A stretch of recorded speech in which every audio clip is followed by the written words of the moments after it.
Bonjour à tous, bienvenue sur The Holistic Way Podcast, le podcast bien-être, mindset et liberté. Alors, je vais tenter un truc. Aujourd'hui, j'accueille du coup Séverine Zientarski. Est-ce que c'est bien ça? Oui, 10 sur 10. Magnifique. Parce que le nom est pas facile. Séverine, comment tu vas? Très bien. Très, très bien. Et toi? Écoute, ça va super. On a eu un bon gros moment off tous les deux. Je pense qu'il y a pas mal de choses qui vont pas mal changer la vision des gens encore une fois sur des sujets qu'on va un petit peu définir ensemble aussi, qu'on a défini ensemble. Alors Séverine, pour ceux qui ne te connaissent pas, Séverine, c'est qui? Alors, Séverine, moi, je suis dentiste généraliste de formation. Et puis, je me suis beaucoup intéressée par la suite à l'occlusodontie, qui est en fait un peu la manière dont tes mâchoires vont s'emboîter l'une par rapport à l'autre, et qui ouvre un peu du coup... Je l'ai appuyé sur tes lunettes. Qui ouvre du coup la porte vers tout ce qui est douleur à la mâchoire, dysfonction, le bruxisme, etc. quoi. Et puis je suis qui je fais du sport, je lis beaucoup, voilà, j'essaye de continuer de m'intéresser à plein de choses, voilà. C'est intéressant parce que tu vois, on parle de dentiste. Dentiste, alors pour moi, je pense parler pour beaucoup de gens, c'est pas forcément lié à de la douleur, c'est surtout un peu, entre guillemets, ce prestataire de service, tu vois? Cette personne que tu viens chercher une fois par an, qui va chercher la chose. Alors attention, ne me faites pas dire ce que je n'ai pas dit. Bien sûr, quand tu as des caries, des problématiques au niveau des dents, tu vas voir le dentiste, donc ça peut être lié à la douleur. Mais qu'est-ce qui a fait, toi, que dans ton parcours, tu t'es dit: «OK, je suis dentiste», c'est déjà, en mon sens, une spécialisation quand même vraiment pas mal et même au niveau voilà du style de vie, de la perception des gens, des choses comme ça, je pense que dentiste c'est quand même bien perçu parce qu'il y a quand même aussi ça, Ouais. tu vois. Mhm. Euh, Qu'est-ce qui a fait que toi tu t'es dit ok j'ai envie de me spécialiser un peu dans la mâchoire et notamment là je spoil un petit peu le bruxisme. Ce qui m'a donné envie, c'est que je trouvais que en tout cas, la formation qu'on avait reçue à Liège, elle était fort technique, fort. Ok, vous avez une carie qui se présente comme ça, vous allez prendre telle fraise, fraiser de telle manière, vous allez obturer avec tel matériau plutôt que tel autre parce que tels avantages, tels inconvénients. Et tout cet aspect technique, c'est intéressant, mais tu as un peu vite fait le tour, quoi. Et je trouve que ce qui est beaucoup plus intéressant, par contre, c'est l'humain qui entoure cette bouche. Et j'avais assez vite compris que la partie occlusodontie s'intéressait beaucoup plus à l'humain parce que dès que tu parles de douleur, forcément, tu t'intéresses à la personne qui est derrière, tu t'intéresses un peu à comment elle vit, tu t'intéresses à son niveau de stress.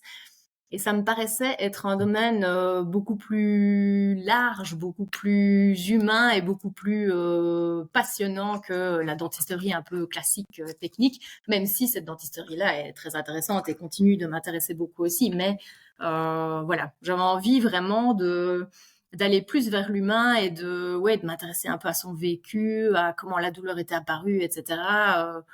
Plus que bonjour, c'est quoi aujourd'hui? Un détartrage, ok, installez-vous. Et puis une fois que le patient a la bouche ouverte, tu sais plus vraiment parler avec lui et voilà, c'est un peu réducteur.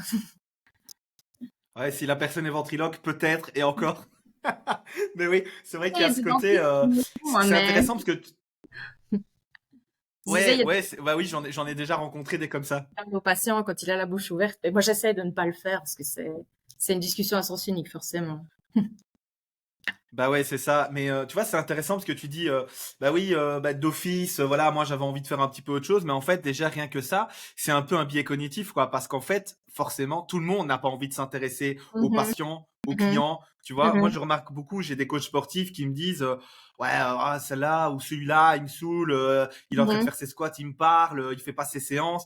Et je dis ouais, mais fondamentalement, on est dans l'humain, en fait, on est dans un Oui. accompagnement, et je trouve ça très intéressant que toi, en tant que dentiste, t'aies eu cette enfin directement cette honnêteté morale de te dire ouais, en fait t'as besoin d'être un technicien, parce que pour moi, la technique, en fait, est au service de l'humain. Donc, c'est-à-dire que si t'es pas un bon technicien, en tout cas un minimum, c'est compliqué d'aller chercher des bons résultats.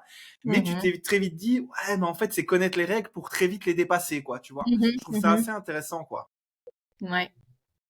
Oui, oui, et ça me fait penser à plein de patients finalement qui viennent au cabinet, bah, avec qui on va taper des discussions pendant parfois 1 heure. Et au final, je vais même pas regarder ce qu'il y a dans leur bouche, je vais même pas examiner la mâchoire, je vais même pas avoir le temps de finalement faire mon boulot, celui pour lequel j'ai étudié. Et je me pose souvent les questions par rapport à ça, mais je me dis au final, si c'est ce dont le patient avait besoin aujourd'hui, tu vois, si c'était peut-être de vider son sac ou de faire un peu connaissance avec moi, ben finalement c'est peut-être ça aussi mon boulot, quoi. Je suis d'accord parce que tu l'as très bien noté. C'est faire le boulot, celui pour lequel j'ai étudié. Mais ton boulot, est-ce que c'est vraiment celui pour lequel tu as étudié, en Mhm, fait? C'est ça mhm, la question. mhm. Ça c'est une vaste question et c'est passionnant. Évidemment, bah, c'est l'humain. Et c'est pour ça aussi que je t'ai invité sur le podcast parce que, voilà, on est amis dans la vie de tous les jours, notamment aussi avec ton compagnon Ned. On fait un petit bisou à Ned. Il y a ce côté aussi où clairement, j'aime bien m'entourer de gens qui montrent un peu des voies différentes et je pense que c'était vraiment comme ça aussi. Hein. Tu m'as d'ailleurs suivi sur l'aventure Réflexe Archaïque, donc ça Mhm. aussi je t'en remercie en live. C'est aussi tout ce côté où effectivement, plus on va être aligné avec nous-mêmes et plus en tant qu'accompagnant, j'entends, et en tant qu'humain, parce qu'un bon humain fait un bon accompagnant, en tout cas c'est mes croyances, Mhm. plus on va pouvoir un peu aider les gens là-dessus. Et je trouve que ce qui est vraiment fou avec toi, même à travers tout ce qui est réseaux sociaux, etc., tu fais ça très très bien. Tu amènes en fait vraiment des problématiques que tout le monde connaît, entre guillemets, avec, tu sais, ces caries, ce bruxisme, ces difficultés avec la mâchoire, etc. Mais tu amènes des solutions différentes en disant, voilà, ça, c'est la solution qu'on vous propose. Elle n'est pas mauvaise, mais quelle est la cause de cette problématique? Et là, tu Mhm. amènes d'autres choses d'un point de vue holistique. Donc, holistique, encore une fois, bah, de holistic way, la vision globale, aller gérer les problématiques, la cause des causes, comme dirait mon ami Bastien. Donc, ici, j'ai envie de te poser deux questions pour un petit peu poser la chose au niveau mâchoire. Le premier, c'est, je sais que tu travailles pas mal sur le bruxisme. Qu'est-ce que le bruxisme et comment, enfin, quelles sont les causes? Et je vais segmenter, ce sera plus simple. Qu'est-ce que le bruxisme? Et alors, quelles en sont les causes, entre guillemets, probables, parce qu'on sait qu'elles sont multifactorielles, mais voilà, on veut donner un petit peu des idées aux gens ici. Et comment est-ce que toi, tu proposes d'agir un peu là-dessus? Alors le bruxisme c'est dans l'imaginaire collectif, le bruxisme, c'est de grincer des dents pendant la nuit. Et donc, il y a plein de gens qui pensent qu'ils ne font pas de bruxisme. En vérité, je vous le dis là maintenant, on fait tous du bruxisme. Euh, le bruxisme, c'est vraiment le fait d'avoir à un moment donné des tensions statiques dans ta mâchoire, même assez légères. Mais en soi, dès le moment où ta mâchoire n'est pas complètement relâchée, tu es en train de faire du bruxisme. Donc, pour prendre un exemple qui parle peut-être plus, c'est, admettons, ta main, quand tu l'utilises pas, elle doit être tout à fait relâchée. Bah, tu serrerais très fort le poing ou un peu moins fort, un peu moins fort, un peu moins fort, mais tu aurais quand même une espèce de tension dans le poing. Il n'est pas tout à fait relâché. Bah, si tu fais ça avec ta mâchoire, tu es en train de faire du bruxisme. Et donc, c'est hyper rare finalement que tu aies une mâchoire qui est complètement et parfaitement relâchée. Ce qu'il y a, c'est qu'il y a des gens qui vont faire un bruxisme qui est vraiment hyper fort, qui est vraiment hyper fréquent. Et puis, tu as des gens qui vont avoir un bruxisme qui est plus léger et qui donc est pas du tout problématique. Il y a des gens qui font ça la nuit, c'est vrai, mais il y a des gens qui font ça la journée aussi, des gens qui font ça la journée et la nuit. Et donc, c'est aussi un peu mon travail, c'est de voir un peu, est-ce que c'est plus la journée, est-ce que c'est plus la nuit. L'intérêt, c'est que si ça se passe en journée, il y a toute une conscientisation qui est possible. C'est-à-dire que souvent, je vais dire au patient, est-ce que vous avez des tensions dans la mâchoire pendant la journée? Il va me dire, oh, bah non, non, non, parce que pour lui, avoir des tensions dans la mâchoire, c'est serrer les dents. Mais la journée, tu fais jamais ça, sinon tu t'en rendrais compte, tu dirais, mais qu'est-ce que je fous? Par contre, ce que tu as peut-être, c'est un contact dentaire qui est léger, ou pas de contact dentaire, mais tu as quand même une espèce de petite tension là dans la mâchoire. Je sais pas, tu es en train de travailler sur l'ordinateur. Ben, en fait, si à un moment donné, il y a un pop-up qui apparaît sur ton écran et qui te dit coucou, est-ce que vous n'avez pas une petite tension dans la mâchoire? Là, en ce moment, tu vas te dire, oh bah oui, oui, c'est vrai. En fait, tout le monde fait un peu ça. La journée, c'est plus lié à tout ce qui est concentration, les émotions aussi, la tension nerveuse, c'est-à-dire que si tu es au volant de ta voiture, que il pleut, donc tu vois pas bien la route, il y a des embouteillages, il y en a un qui vient te couper la route, il vient t'énerver, ben en fait, qu'est-ce qui se passe? T'as les mains qui sont crispées sur le volant, t'as les épaules qui sont levées, t'es tout tendu, et t'as aussi de la tension à la mâchoire, c'est sûr. Et puis la nuit, bah, il y a un peu, alors il y a d'autres choses qui peuvent créer du bruxisme. On pense qu'il y a un peu des tendances génétiques ou familiales, en tout cas. Ça, c'est plus pour tout ce qui est bruxisme de sommeil. Et puis alors, il y a des choses qui exacerbent un peu le bruxisme, c'est notamment tout ce qui est problème de sommeil, et notamment tout ce qui est Hmm. troubles obstructifs, apnée du sommeil, etc.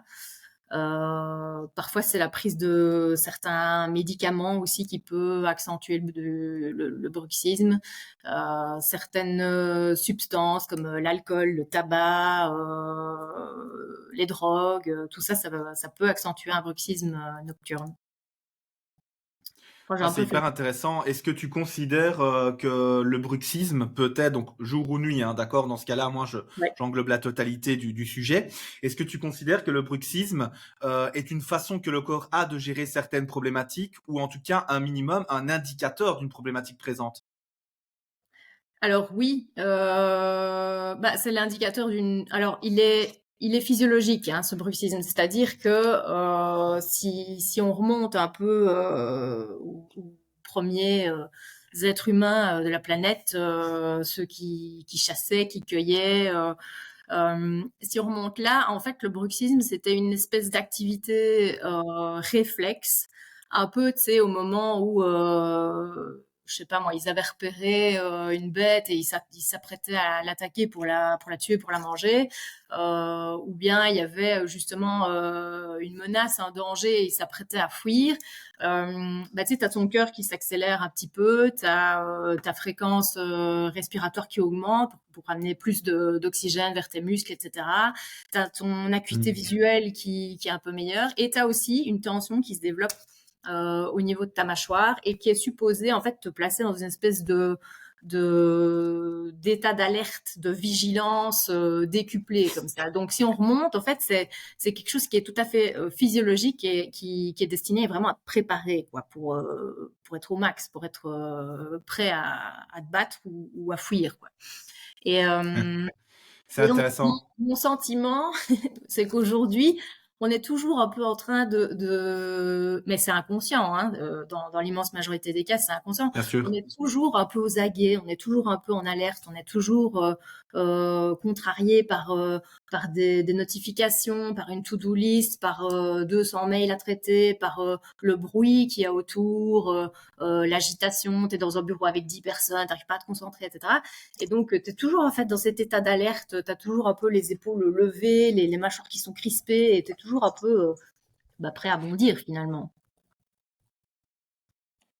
Ouais, c'est hyper intéressant ce que tu dis parce qu'en fait, je l'avais jamais corrélé à la mâchoire, maintenant que tu le dis, mais c'est carrément les sujets que j'aborde régulièrement avec le système nerveux qui est, j'ose le dire, une de mes grosses spécialités Ouais. à travers la méthode Strongfield. Donc moi, je corrèle tout là-dessus. Et en fait, quand tu dis ça, c'est fight or flight mode, quoi. C'est le système Mhm. sympathique. Mhm. C'est le agir ou fuir, quoi. Et Yep. en fait, je dis toujours aux gens, et je serais très curieux d'avoir ton avis là-dessus parce qu'à mon avis, il est fort similaire au mien. Si ce n'est pas le cas, je t'en remercie d'avance. Donc, comme ça, on apprend l'un de l'autre.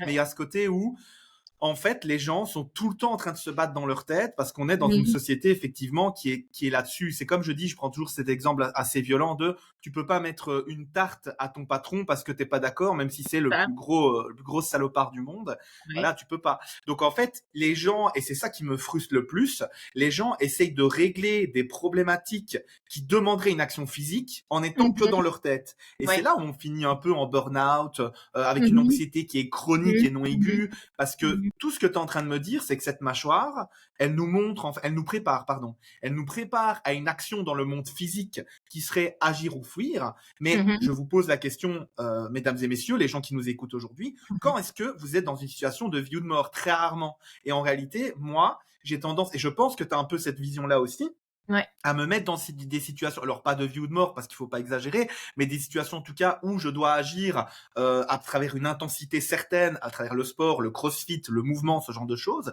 pour Mmh. pouvoir justement aller relâcher ça. Et c'est vrai que bah, moi, putain, les 2 minutes après ma séance, tu sais, quand t'es éclaté au sol, je pense que les tensions, elles sont plus trop là, Ouais, quoi, tu vois. Qu'est-ce ouais. que tu penses un peu, tu sais, de la façon dont les gens gèrent maintenant leur, alors je vais utiliser le terme anxiété chronique, mais aussi surtout leur tension au niveau maxillaire.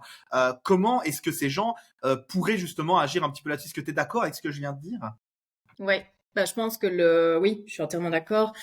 Et je pense que justement, l'activité physique, c'est surtout si elle est un peu intense, c'est quelque chose qui est accessible. Alors peut-être pas dans l'immédiat à tout le monde, mais en tout cas sur du moyen terme, je pense qu'il y a pas mal de gens qui peuvent mettre ou remettre ça en pratique, et que c'est effectivement un moyen de provoquer une espèce de stress aigu et Ouais, ouais, de carrément. sentir derrière que effectivement tu es vraiment vivant, t'as donné, même si tu étais effectivement pas en danger de vie ou de mort, parce qu'effectivement on n'est plus jamais vraiment en danger de mort. Enfin, je veux dire, ces situations-là aujourd'hui elles sont quand même extrêmement rares, et tant mieux. Mais c'est clair que du coup il y a toujours, comme tu disais, une espèce de mentalisation de tout ce qui nous arrive. On vit beaucoup plus dans nos têtes, on est beaucoup trop Ouais, sédentaire, ça on sûr. ne bouge pas du tout. On est soit assis dans la voiture pour se déplacer, soit assis devant un ordinateur pour travailler. On est assis pour communiquer avec le monde extérieur au travers d'un téléphone.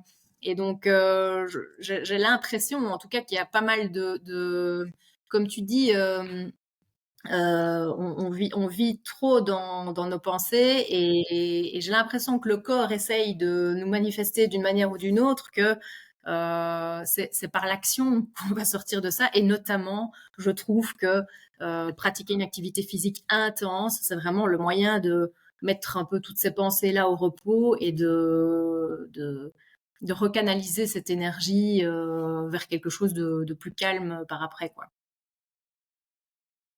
Ouais, je suis totalement d'accord avec toi. J'ajouterai une petite nuance qui, pour moi, et là c'est le préparateur physique qui parle, donc le professionnel du mouvement pour le coup, c'est que pour moi, toute personne capable de marcher, ou et encore, même je pense que quelqu'un qui serait sur un lit, j'arriverai encore à le faire bouger, est Mhm. capable d'aller chercher une activité physique dite intense. Parce que l'intensité, et ça on a vraiment tendance à l'oublier, elle est relative à Mhm. la personne, les amis. Donc pour certaines personnes, l'intensité haute va être de marcher simplement 1 kilomètre ou 2. Là, vous me dites non, mais il exagère. Si, je vous assure que Mhm. le vécu que j'ai en tant qu'encore une fois que préparateur physique professionnel de la santé me montre que certaines personnes, Mhm. le fait de Mhm. se lever, de venir, de pédaler pendant 10 minutes, c'est de l'intensité. Donc je pense que c'est ça aussi. Il faut contextualiser l'intensité Oui. par rapport au contexte de la personne qui est en face de vous. Parce que pour Mhm. certaines autres personnes, l'intensité et le stress aigu, ça va être peut-être de venir te voir en tant que dentiste. Et c'est Ouais. là où c'est intéressant. Mais encore une fois, en venant voir Séverine, il y a une anxiété perceptible et possible, mais par la perception, et là écoutez-moi bien, par la perception que la personne, peu importe qui, a de l'événement, elle crée sa propre vérité. Et c'est là où c'est intéressant encore une fois, parce que si, encore une fois, il y a pas de danger de mort. On va voir un dentiste. Je pense qu'on est tous d'accord sur le fait bon, désolé Séverine, mais on n'est pas fan des dentistes parce que c'est jamais très agréable. Mais on se sent, voilà, on se sent pas en danger de mort. Enfin, je pense pas, c'est pas un mensonge. Je pense que c'est une vérité qui est globale. Mais à côté de ça, comment voulez-vous, si vous percevez ça comme quelque chose de très compliqué dans la tête, aller mieux si vous restez bloqué dans cet état mental? Et c'est là où c'est intéressant de aller marcher peut-être après, aller recourir un peu après. Enfin, moi, la dernière fois que j'ai été chez le dentiste, c'est ce que j'ai fait. J'ai été marcher, je me sentais bien, j'ai recouru un petit peu. Bah, en fait, c'était la meilleure fois que j'étais chez le dentiste. Après, bon, voilà, on m'a pas arraché une dent, etc. On se comprend aussi. Mais je trouve ça hyper intéressant ce que tu dis de, ok, en fait, ces tensions de la bouche, quoi, entre guillemets, de la mâchoire, et ben, en fait, ce n'est encore une fois qu'un des symptômes, entre guillemets, hein, qu'une des réactions qu'a le corps pour nous dire, écoute, je pense que t'es pas tout à fait en train de faire ce qu'il faut. Et c'est intéressant parce que tu vois, moi j'ai eu des tensions qui sont arrivées quand j'ai commencé à diminuer mon activité physique et Mhm. augmenter mon activité professionnelle. Parce qu'encore une fois, ben voilà, c'est dans les, enfin c'est quelque chose que je répète beaucoup, donc c'est pas nouveau pour les gens qui m'écoutent régulièrement, mais moi, je suis quelqu'un de l'extrême. J'aime beaucoup explorer les extrêmes pour trouver un équilibre. Mais cet extrême, des fois, il est voilà, de diminuer le sport, de prendre peut-être un petit peu de poids, mais d'augmenter énormément mon niveau de travail. Qu'est-ce que tu penses de ça un peu, tu sais, de cette exploration et de peut-être des possibles créations de tensions qu'est-ce que tu en penses en fait? Tout ce qui est ça, on voit, enfin moi je vois très souvent au cabinet, parce que ce qui est intéressant, c'est le patient arrive, il dit voilà, j'ai mal à la mâchoire, on peut sentir qu'il y a des tensions, etc. Mais ce qui est très intéressant, c'est de savoir quand est-ce que ça a commencé. Et en fait, en essayant de Ouais. comprendre quand ça a commencé, tu comprends que souvent, il y a eu à un moment donné, alors de façon consciente ou inconsciente, un passage de vie, un gros changement, un gros bouleversement, une grosse décision à prendre. Et très souvent, c'est à ce moment-là que les tensions dans la mâchoire, en fait, elles sont apparues. Je sais pas moi, le C'est de la patient. somatisation pour toi? C'est pas vraiment de la somatisation. Non, je sais pas. Peut-être. Peut-être. On ne parvient pas vraiment à montrer que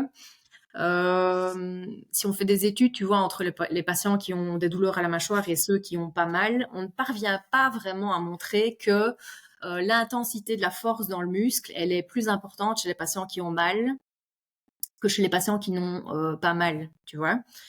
C'est pas que ce Ouais. groupe-là de patients serrerait plus les mâchoires et c'est ça qui explique en relation aux tensions nerveuses, ils auraient des tensions musculaires plus importantes et c'est ça c'est ce qu'on pensait avant et en fait on le voit pas vraiment dans les études. Par contre, c'est là que c'est vraiment hyper intéressant de s'intéresser à l'humain que tu as en face de toi parce que peut-être bien que en fait il a toujours eu les tensions qu'il a actuellement dans sa mâchoire, peut-être qu'elles ont toujours été là, c'est une habitude qu'il a. Mais par contre, il a mal depuis 3 mois et depuis 3 mois, bah, il dort pas bien, par exemple. Il a changé de boulot, je sais Mmh. pas moi, il était maître nageur, là il se retrouve à aller bosser à Bruxelles et bah, depuis 3 mois, bah, il a changé de boulot, il a moins de temps pour lui, il est dans les transports en commun, ça le stresse et depuis 3 mois par exemple, il dort pas bien. Et là en fait, la douleur, elle apparaît. Alors est-ce que c'est hyper compliqué et c'est ça qui est hyper fascinant à la fois. Est-ce que c'est l'augmentation de son stress? Est-ce que c'est probablement aussi la qualité de son sommeil qui est moins bonne, donc il récupère moins bien et donc il est plus sujet à tout ce qui est expérience douloureuse, etc. Est-ce que c'est une espèce de frustration par rapport à sa situation qui engendre une douleur quelque part dans le corps, dans la mâchoire, comme ça pourrait être dans le bas du dos, très souvent, ou sur le haut des épaules, ou que sais-je. Euh, c'est parfois compliqué à comprendre, mais c'est ça qui est fascinant à la fois. Et c'est souvent en jouant du coup sur plusieurs aspects en même temps que tu vas pouvoir sortir le patient de là, en fait. Ouais, c'est hyper intéressant parce que tu vois, tu réponds quand même à pas mal de questions. Tu vois, j'avais par exemple, le niveau de stress impacte-t-il la mâchoire? Je pense qu'on est tous les deux d'accord sur le Ouais, fait de dire que bah oui, il y a un clairement. impact. Ouais, ouais, clairement. Voilà, on est d'accord. Et tu m'avais aussi parlé de ça par rapport au fait on oublie qu'on peut aussi mobiliser la mâchoire. Donc encore une fois, ce fameux être acteur de l'activation de cette mâchoire, etc. Tu peux nous en dire un peu plus par rapport à ça? Bah, c'est qu'en fait, oui, c'est que la mâchoire, comme n'importe quelle articulation du corps, elle a besoin, alors soit d'être dans un niveau de tension minimum parce qu'on est au repos, comme des épaules sont au repos, quand on les utilise pas, bah tu gardes pas les bras en l'air toute la journée, tu détends tes épaules, ils sont dans une Non, position apparemment non. qui est basse, qui est la plus détendue possible. La mâchoire, c'est pareil. Tout le temps. Donc, je reprends.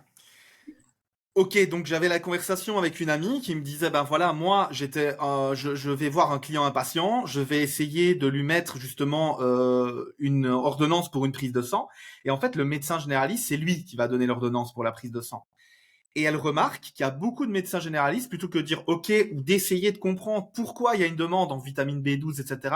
Pas forcément des trucs un peu, tu sais, un peu fous, quoi. Des trucs un peu plus basiques quand tu es, en tout cas, intéressé par la nutrition. Et ben, les médecins barrent et ils disent non, ça sert à rien, ça sert à rien. Et Je vais même aller plus loin. On lui a déjà dit, enfin, en tout cas, la cliente lui a déjà dit, la patiente, encore une fois, lui a déjà dit, mon médecin généraliste m'a dit de faire attention parce qu'il y avait beaucoup de charlatans. L'air de rien, l'air de dire un peu agressif-passif, vous avez affaire à un charlatan, une charlatante. Et c'est là où je veux en venir. C'est que pour moi, c'est difficile parce qu'en fait, il y a des médecins. Moi, je vais jamais dire, ouais, ce médecin, il fait de la merde. Je me rends bien compte que ce contexte, c'est qu'il a 15 minutes avec quelqu'un, il est à Mhm. la bourre tout le temps, il est en train de courir dans tous les sens et il n'a pas forcément le temps d'aller rechercher les infos, mais c'est comme je dis souvent avec les médecins, et j'ai déjà eu une discussion avec un médecin généraliste en disant, écoutez, vous êtes très certainement beaucoup plus malin, plus intelligent que moi, mais vous êtes sorti de l'école quand? Il y a 15 ans. Je dis, ok, donc vous estimez que en 15 ans, il n'y a pas eu d'évolution, il n'y a pas eu d'avancée. Oui, c'est pas ce que je dis. Bah alors écoutez, posez-moi les questions. Pourquoi est-ce que vous avez une problématique là-dessus? Alors tu sais, moi, ça va plutôt sur le oui, un squat, le genou doit pas dépasser la pointe de pied. Enfin, s'il te plaît, enfin, stop quoi. Tu t'es déjà assis sur une chaise, enfin, il y a un moment, c'est fatigant, tu vois. Mhm. Et c'est là où je veux en venir. Toi, tu es justement, de mon point de vue, tu es justement, alors t'es pas médecin généraliste, encore une fois, tu es dentiste, mais milieu médical, ok. Tu as vraiment cette conscientisation et donc cette approche qui mêle un peu le meilleur des deux mondes, quoi, tu vois. Mhm. Et ça, je trouve, enfin, je te félicite encore une fois parce que c'est aussi, tu vois, des discussions où moi, je suis nulle part au niveau des problématiques maxillofaciales et c'est là où je peux discuter avec toi parce que pour la petite histoire, je suis donc certifié en reprogrammation posturale. Je ne peux pas dire posturologue parce que je ne suis ni kiné ni ostéo, mais j'ai la même Ok. formation qu'eux. Et c'est Ouais. là où, tu vois, bah, typiquement, on a vu l'impact qu'avait la posture, donc pardon, les problématiques maxillaires, donc de mâchoire, sur la posture en général, et même plus loin, tu sais, tout ce qui est stimulation électromagnétique, tu vois, tout ce qui est plombage dans la bouche. Alors, tu vois, tu as du plomb dans la bouche, tu as une bague à la main gauche parce que tu es marié, il y a une connexion qui se fait. Donc, tu vois, ta sensibilité magnétique, des choses comme ça. C'est toutes des choses que j'ai étudiées et que j'ai apprises. Mais le premier truc que j'ai dit au niveau de la mâchoire, c'est, oulala, non, moi, j'y vais pas. Trop complexe. Par contre, j'ai une pote, je peux en parler. Tu vois ce que je veux dire? Donc c'est hyper intéressant un petit peu tout ça, quoi, de comprendre que même, tu sais, il y a 20 ans, on mettait des choses dans la bouche qu'on ne met plus maintenant. Tu peux nous en parler un peu de ça? Des amalgames dentaires? Oui. Ouais, tout à fait. Alors, à mon avis, ce qu'on met actuellement en bouche, c'est pas non plus foufou.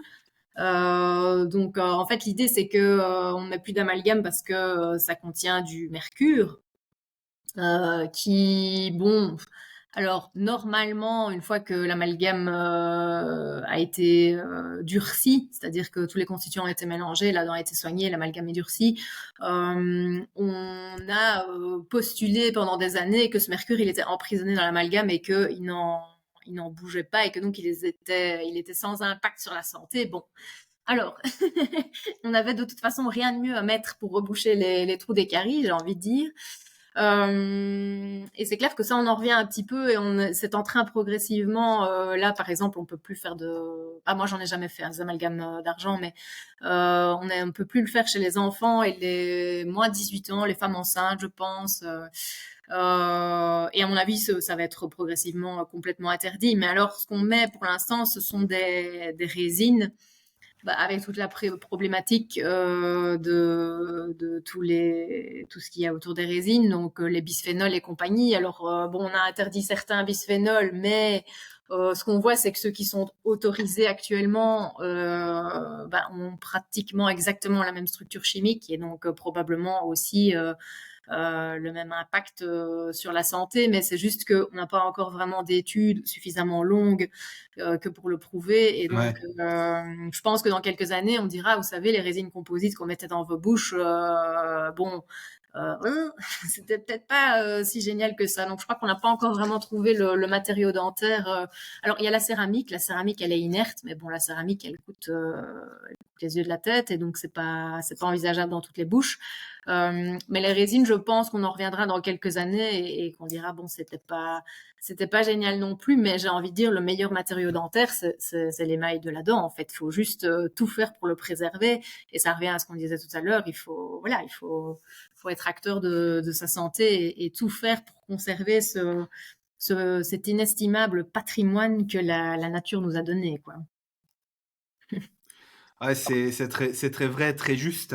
Et il y a aussi, du coup, ça me donne l'occasion de rebondir sur un sujet aussi qui m'est cher, qui est quelque chose que j'ai appris au potentiel humain, enfin en tout cas que j'ai vraiment conscientisé, c'est qu'on est, encore une fois, on est tributaire des avancées technologiques et des connaissances qu'on Mhm. a au moment Mhm. T dans la gestion de la problématique. C'est-à-dire Clairement. que là, c'est pas vraiment ce que tu as dit, mais je paraphrase un peu, on a un peu le choix entre la peste et le choléra. Ouais. C'est-à-dire que, bah voilà, on sait pas exactement ce qu'on peut mettre dans la bouche, mais on met un peu le mieux qu'on pense que c'est.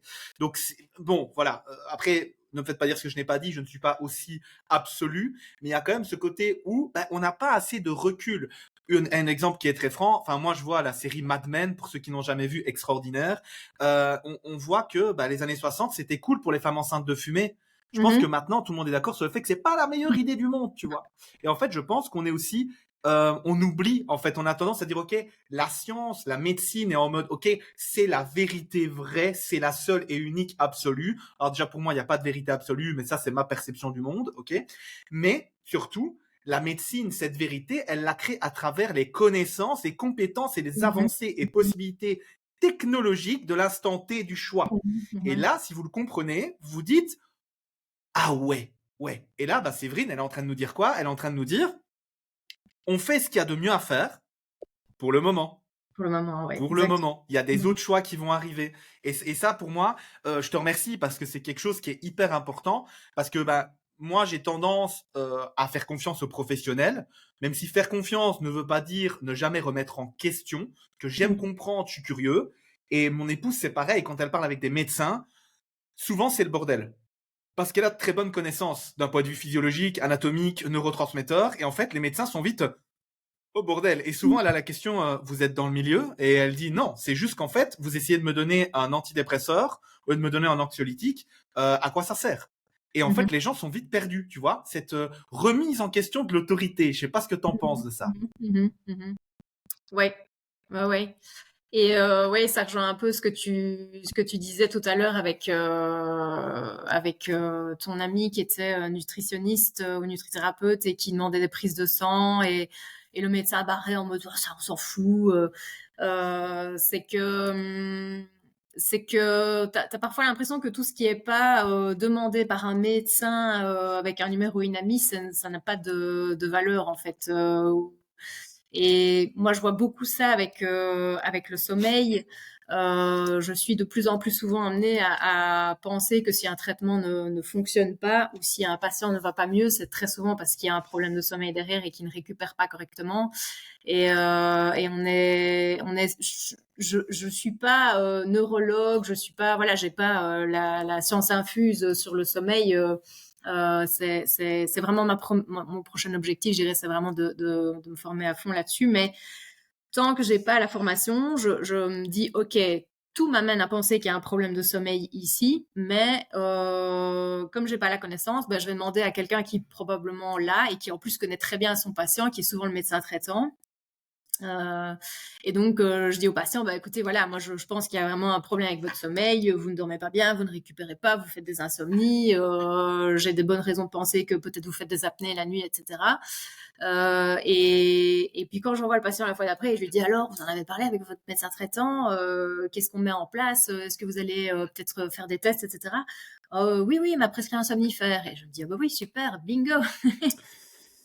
Ouais. Il me dit, ben, je voudrais juste en fait avoir son numéro de téléphone dans un monde parfait, hein, et qu'on puisse discuter ou se voir face caméra comme on est en train de le faire là pour lui expliquer mon point de vue et pour qu'il ait aussi peut-être le temps et l'énergie pour écouter ce que j'ai à dire parce que je pense qu'il y a beaucoup plus à faire dans un partenariat que et je crois que c'est ça aussi l'intelligence d'un médecin et tu disais ta compagne pose des questions qui dérangent et je pense que c'est l'intelligence d'un médecin, c'est de se dire, écoutez, là, vous me posez une colle, honnêtement, je n'avais pas pensé à ça, mais la question que vous me posez, elle est intéressante et comme je suis intéressée par mon métier, j'ai envie de creuser pour pouvoir vous répondre. Et c'est un peu dommage. Alors, je sais pas si c'est par manque de temps ou par manque d'intérêt, mais on est quand même souvent confronté on a besoin, en fait, de de la collaboration du médecin généraliste, parce que effectivement, c'est lui qui va faire les prises de sang, c'est lui qui peut prescrire des examens un peu plus poussés, pour écarter certaines possibilités, soit pour aider à comprendre ce qui se passe. Et on n'est pas toujours aidé, quoi. On n'a pas toujours la collaboration qu'on cherche derrière. Ça, c'est vraiment dommage.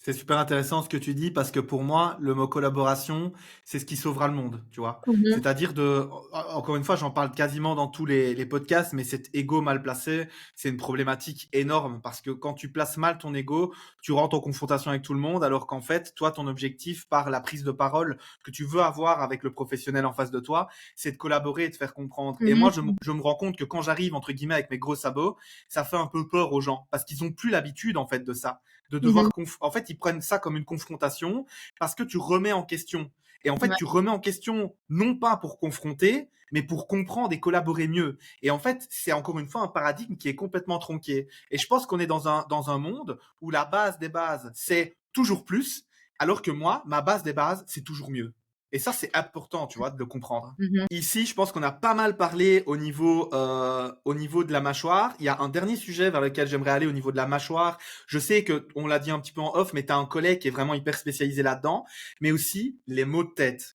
Les maux de tête, il y a vraiment beaucoup de céphalées, il y a beaucoup de différents types, etc. Mais on se rend compte que, encore une fois, tout étant corrélé, il y a quand même pas mal de blocages au niveau de la mâchoire, etc., qui peuvent amener des maux de tête. Je sais qu'encore une fois, je le dis de moi-même, ce n'est pas ta grande spécialité, mais j'aimerais que tu nous en parles un petit peu, parce que ça pourrait aider encore une fois pas mal de gens qui écoutent ce podcast, et peut-être même faire un peu de pub pour le collègue, parce que on le connaît, donc l'idée c'est d'amener un petit peu, encore une fois, voilà, nous on agit, on fait pas que parler, on agit, donc cette complémentarité entre professionnels de santé, on t'écoute Séverine, dis-nous un petit peu plus par rapport à ces maux de tête et ces céphalées. En fait, ce qui se passe, c'est que on l'ignore souvent, mais il y a un muscle ici qui vient s'insérer là en éventail au-dessus de l'oreille, qui est le muscle temporal, qui est un muscle qui est aussi un muscle qui actionne la mâchoire. Et ce qu'on voit chez beaucoup de patients, c'est qu'il y a des céphalées à répétition. Donc les céphalées, comme tu disais, il y a plein de causes possibles, hein. Mais une des causes de céphalées que du coup moi je vois beaucoup au cabinet puisque je traite la mâchoire, c'est qu'en fait, à force d'avoir des tensions tout le temps dans la mâchoire, tu attrapes des douleurs à la tête. Et donc, c'est pour ça que je collabore beaucoup avec Romain, du coup, qui a une page Instagram hyper intéressante qui s'appelle La céphalée expliquée et qui partage Yes, pas mal super de intéressant, je suis d'accord. contenus, de petites vidéos explicatives, etc., autour des céphalées d'abord, mais qui a aussi une approche. On collabore beaucoup ensemble, évidemment, autour de la mâchoire. Il collabore aussi avec des psychologues pour tout ce qui est stress post-traumatique. Il y a forcément toujours, quand on parle de céphalée, une collaboration aussi avec le neurologue, parfois avec des ORL, voilà, pour essayer en fait de comprendre. Et ça arrive assez souvent qu'il me réfère des patients parce que effectivement, on lui a donc lui il est vraiment spécialisé dans les céphalées. Quelqu'un lui a référé un patient pour des maux de tête. Et lui, il se rend compte qu'en fait, son traitement ne fonctionne pas aussi bien qu'il le voudrait parce que le patient a tout le temps des tensions dans la mâchoire. Et donc, il me l'envoie. Et finalement, c'est grâce à cette collaboration dentiste, occlusodontiste, kinésithérapeute que finalement, on parvient à avoir un résultat sur les maux de tête, quoi. Intéressant, encore une fois, on ne fait que mettre en avant cette complémentarité et ce côté, parce que si je comprends bien, c'est Romain qui t'a envoyé des patients, et puis par ce patient-là et ces clients-là, entre guillemets, vous avez commencé à collaborer, échanger sur le fait que ensemble on est plus fort, quoi. Ouais. En fait, si je reprends le tout début, on était un peu, c'était pas conflictuel, mais au tout début, on collaborait pas spécialement. Il avait un peu sa vision du truc et j'avais un peu la mienne, et on aurait pu rester fâchés comme ça avec non, c'est moi qui ai raison, non, c'est moi. Et en fait, je suis allée l'écouter à une conférence.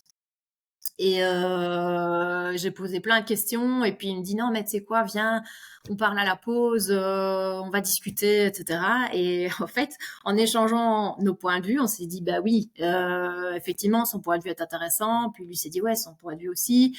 Donc ça a complètement élargi notre manière de voir les choses et donc bah oui, clairement, on a bien plus à gagner en collaborant, autour du même sujet qu'en ayant une espèce de petite guéguerre. Ouais. Non, hyper intéressant parce qu'encore une fois, c'est en faisant le premier pas qu'on s'améliore, qu'on devient encore une fois meilleur, qu'on crée de nouvelles possibilités d'aider les Mhm. gens. Et en Mhm. fait, c'est aussi ça la puissance du pourquoi. C'est-à-dire qu'encore une fois, ton pourquoi n'étant pas, je veux être la meilleure, je veux être, tu sais, la référence de chat, même si pour moi, être meilleur et être une référence n'est pas du tout opposé au fait d'échanger, que du contraire. Mhm. Parce que je dis toujours aux gens, hein, si tu penses différemment de moi, loin de me léser, tu m'élèves. C'est toujours Mhm. cet Mhm. apprentissage à travers Ouais. l'expérience des autres. D'ailleurs, c'est ce qu'on dit des bouquins.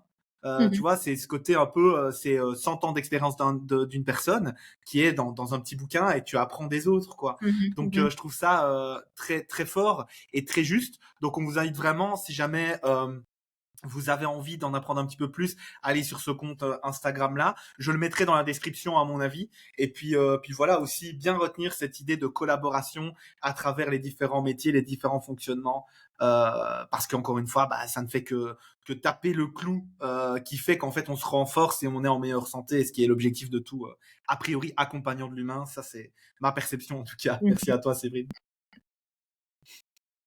Alors, là, j'ai envie de partir sur le deuxième gros sujet, qui est plutôt lifestyle. Ok. Ouais. Donc, au niveau du lifestyle, j'ai envie un petit peu, bah, je vais pas trop en dire parce que l'idée, c'est qu'en fait, toi et bah, ton compagnon, pour le coup, vous avez décidé de vivre un petit peu, je vais dire, différemment, de vivre un petit peu autrement, dans un style de vie qui vous est propre, mais qui est aussi beaucoup plus aligné avec vos valeurs humaines. Alors, je sais que tu sais de quoi je suis en train de parler, mais que les gens sont en train de se dire, mais de quoi il parle? Ok, donc ici, est-ce que tu peux nous expliquer un petit peu au niveau lifestyle, bah, quel est le truc différent des autres, quoi? Alors, ce qui est différent, c'est que nous, on a fait le choix il y a 1 an et demi, d'ici à peu près, de vivre dans un habitat qui est beaucoup plus minimaliste que ce qu'on pourrait qualifier d'habitat traditionnel. On vit dans une toute petite maison de 20 mètres carrés, voilà. Donc dans ce qu'on appelle en fait une tiny house. Ouais, top. Et pourquoi est-ce que vous avez décidé justement de partir sur ce principe-là? Alors, pour ceux qui se posent la question, elle n'est pas dans la tiny house parce que je vais demander d'avoir une connexion internet peut-être un peu plus stable. Donc, je te remercie. Mais pour le coup, qu'est-ce qui a amené ce choix en fait? Bah, c'est plein de choses, mais je pense que ce qui nous a vraiment amené sur cette voie-là, c'est qu'on était déjà très branchés, voyage en van. On a un petit van aménagé, tu vois, avec lequel on voyage, camping, etc. Et en fait, on avait déjà fait tous les deux aussi des voyages en sac à dos, etc. Et le fait de voyager avec peu, mais avec finalement l'essentiel, bah, ça nous a un peu amené à nous dire, bah, finalement, on pourrait vivre avec beaucoup moins, puisqu'à l'époque, on vivait dans un appartement qui était grand, qui était en béton, qui était sur une route hyper où il y avait beaucoup de circulation, beaucoup de bruit, des ambulances qui passaient, etc. Et donc l'idée c'était de revenir vers un habitat plus simple, qui génère moins de charge mentale au milieu de la nature où t'entends le silence, les petits oiseaux, qui est beaucoup plus calme et aussi de vivre avec beaucoup moins en fait. Et c'est fabuleux de réaliser finalement bah, que c'est un peu paradoxal, mais plus tu te sépares du matériel, plus tu te sens libre en fait. Et cette sensation-là, elle est incroyable. Ah bah ça c'est une des grandes phrases du bouddhisme, hein, le matériel. En fait, si Le matériel, enfin, tu peux, comment dire ça? J'ai peur d'un peu de paraphraser, mais il y a ce côté, appartenir à ses propres objets, en fait, tu Mmh vois? mh. C'est-à-dire que si t'es pas capable de te débarrasser un peu des objets, qui t'entourent, et objets, j'entends, une tasse de café ou la maison, en fait, tu leur appartiens, quoi. Et Mmh c'est mh. vrai que je parle beaucoup de ça, à travers différentes formes et en disant: «Moi, je veux être libre au point où je n'ai besoin, entre guillemets, de rien ni de personne». Ça ne veut pas dire que Mmh. j'aime pas ma femme ou que j'ai pas besoin de mon ordinateur pour travailler, entendons-nous bien, mais cette capacité de se dire, ok, se passer du téléphone, par exemple, avec les réseaux sociaux, et on sait que c'est compliqué, ben, c'est des choses qui sont intéressantes de conscientiser et de pouvoir avancer dessus. Et par rapport à ce choix, est-ce que tu peux nous citer, pour toi en tout cas, même si tu en as déjà un petit peu parlé, les plus gros avantages, mais aussi les inconvénients, tu vois? Alors, les plus gros inconvénients, bah, moi, j'en vois pas tellement, enfin, nous, on n'en voit pas tellement pour l'instant parce qu'on vit notre meilleure vie, clairement.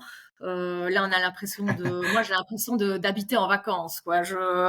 Alors, pour ceux qui se posent la question, la maison, il y a quand même tout le confort, d'une maison moderne parce que du coup, tous les gens qui viennent la voir disent: «Ah mais donc c'est pas une caravane, c'est pas une cabane en bois, c'est vraiment, il y a vraiment tout ce qu'il faut à l'intérieur en termes de confort et de technologie, mais juste c'est tout petit, c'est tout minimaliste et c'est tout bien pensé, tout bien organisé pour que les rangements soient vraiment satisfaisants, etc. Et donc bah nous on vit notre meilleure vie clairement, mais et surtout, bah, chaque fois qu'on regarde par la fenêtre, on voit dehors. C'est bête, mais j'ai un petit écureuil là dont je suis les aventures quotidiennement. Un coup, il se promène dans un arbre, un coup dans l'autre. Enfin, tous les jours, en buvant le café, je vois ce petit animal. C'est génial, quoi. Les inconvénients, bah, c'est que faut quand même être bien sûr de avec qui tu te lances dans ce projet, parce que clairement, je veux dire. Tu peux pas, si tu veux claquer la porte de la cuisine en mode je suis fâchée, je claque la porte, bah tu es dehors en fait. Voilà. Euh, et donc il faut vraiment, vraiment être bien sûr avec qui tu veux construire ce projet. Et puis ouais, si c'est clair que tu vas devoir te défaire de allez, je dirais 90% du matériel avec lequel tu avais l'habitude de fonctionner, quoi. Ça, je dirais que c'est les deux inconvénients principaux. Aussi, il faut être relativement organisé. Mais ça, on savait qu'on l'était. Et je savais bien que Julien l'était aussi puisqu'on avait déjà voyagé en van, etc. Mais il n'y a pas de place pour les objets qui traînent. Les vêtements que tu as Ah mis bah avec, ouais. que tu laisses sur une chaise en te disant ouais peut-être je vais remettre les mêmes demain ou la semaine prochaine, peu importe, il n'y a pas de place pour ça. Il n'y a pas de place pour la vaisselle qui traîne, il n'y a pas de place pour le livre que tu as commencé mais que tu n'as pas vraiment fini. Bah ouais, s'il traîne, en fait ça embête l'autre. Et donc chaque chose a sa place et chaque chose doit être à sa place. Voilà. Ça, je dirais que c'est le principal inconvénient, entre guillemets. Ouais, c'est intéressant parce que tu parles de choisir la bonne personne aussi, et ça c'est aussi quelque chose, c'est un gros sujet. Il y a aussi bah, la vie de famille, puisque pour info, vous n'avez pas d'enfant. Non. Bon après le chat, moi je l'appelle le fils pour rigoler, mais c'est voilà, il y a un chat quand même, mais bon a priori un enfant dehors ou un chat dehors c'est pas la même chose. Donc c'est vrai qu'effectivement il y a quand même voilà, il y a quand même certains points à cocher aussi. Euh, ça me fait beaucoup rire, tu sais, le côté un peu organisation, parce que moi, je suis quelqu'un de très déstructuré. Par contre, je mets toujours les choses à leur place, parce qu'en fait, comme Mhm. je suis déstructuré, je perds tout. Et donc, pour éviter de perdre tout, je mets tout le temps tout au même endroit. Tu vois, donc c'est très drôle. Mais par contre, mon épouse, c'est pas ça. Donc, je pense qu'effectivement, ça pourrait être très compliqué, mais ça me parle beaucoup. Et au niveau des avantages du coup, parce que là je pense qu'ils sont quand même pas mal nombreux pour toi, enfin pour vous, quels sont-ils? Qu'est-ce qui t'a le plus impacté en disant je m'attendais à ça, en fait c'était encore mieux, ou j'ai pas pensé à ça, c'est trop bien quoi? Euh, Bah, déjà, on voit la verdure tout le temps parce que là, on est clairement dans un environnement qui est hyper boisé, donc on voit la nature tout le temps. En fait, on se rend pas compte à quel point c'est important. Tu te lèves le matin, tu vois le ciel par la fenêtre, tu entends les oiseaux, tu te sens tout de suite en contact avec la nature. Et je suis aussi persuadée, enfin, ça rejoint tout ce que je pense à propos du bruxisme, etc. C'est que je suis aussi persuadée qu'on a une vie qui est beaucoup trop déconnectée de la nature, beaucoup trop déconnectée du vivant, et que pas mal de cette anxiété généralisée, etc., pourrait aussi, il y a le mouvement, mais pas que, il y a aussi une espèce de reconnexion à la nature qui est bienfaisante pour l'être humain et qui, nous fait beaucoup de bien. Le fait aussi, bah, voilà, que chaque chose soit bien rangée à sa place, etc. Ça nous a forcé aussi à nous débarrasser de tout ce qui était pas utile, de tout ce qui traînait dans les armoires au cas où, mais qu'on a oublié qu'on avait, et voilà, ne choisir que les objets qui sont beaux, qui fonctionnent bien, et donc bah, de vivre dans cet environnement-là tous les jours, c'est facile, c'est simple, c'est moins de charge mentale. Puis ouais, la maison est belle. C'est une entreprise spécialisée qui nous l'a construite. Donc en fait, on a décidé un peu toutes les finitions, mais c'est eux qui ont vraiment, qui construisent des tiny houses et donc qui ont toute la vision derrière de optimisation de la place, optimisation des rangements, etc. Et donc la maison est hyper bien pensée, hyper bien conçue. Et ça, c'est vraiment hyper agréable au quotidien, quoi. Ah, c'est intéressant.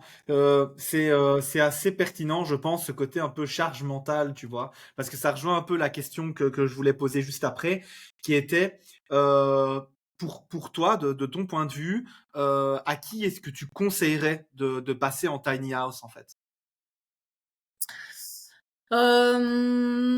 Je dirais à toutes les personnes qui ont déjà peut-être fait cette expérience du voyage ou en tout cas de la vie un peu simple, un peu minimaliste, tous ces gens qui aiment bien tout ce qui est un peu spontané, partir un peu à l'arrache, pas trop prévoir, qui sont pas trop rattachés au matériel, etc. Qui ont envie de vivre une vie qui est plus simple, plus connectée à la nature. Ouais. En soi, je pense qu'il y a vraiment plein de gens qui en sont capables, s'ils parviennent à se libérer des constructions que la société nous impose en termes de normes, de taille d'habitation, de look, de technologie, etc., quoi. Ouais, c'est intéressant parce que du coup, toi, qu'est-ce qui a vraiment fait que t'es passé à l'acte? Parce qu'on se rend compte, enfin, tu vois, c'est typiquement des sujets qu'on a beaucoup ensemble hein, avec toi et Ned, où tu sais, moi, c'est quelque chose qui m'intéresse beaucoup. Mais voilà, je pense aussi, et je pense c'est comme tout le monde. Je me dis voilà, moi, j'accueille des gens à la maison pour travailler. La tiny house, ça va être compliqué parce que ma femme étant artiste peintre, elle travaille dans un atelier à la maison aussi. Donc, tu vois, un peu tout ça. Qu'est-ce qui a fait qu'il y a un moment où c'est passé un peu je vais dire, du rêve, slash du plan à l'action? Qu'est-ce qui a fait qu'à un moment tu t'es dit, allez, non, c'est bon, là, let's go, on y va? Parce que, enfin, après, j'ai des questions un peu plus pratiques, mais là, j'ai vraiment envie d'aller, tu sais, dans les valeurs. Qu'est-ce qui a fait que toi et Ned, vous êtes passés en mode, OK, on passe à l'action maintenant, let's go? Ça s'est fait assez rapidement. Je peux pas dire qu'on y ait vraiment réfléchi pendant des mois. En fait, on est allé moi, j'avais déjà fait un séjour dans une tiny house. J'avais déjà un peu vu. Je m'étais dit, waouh, c'est génial. Mais bon, tu sais, entre y passer un week-end et te dire, c'est incroyable, ou vivre là-dedans tout le temps, bon, il y a quand même un gap. Et puis, je sais pas trop, on est allé voir un salon de l'habitat insolite ou habitat léger, je sais plus trop, à Shoftogne.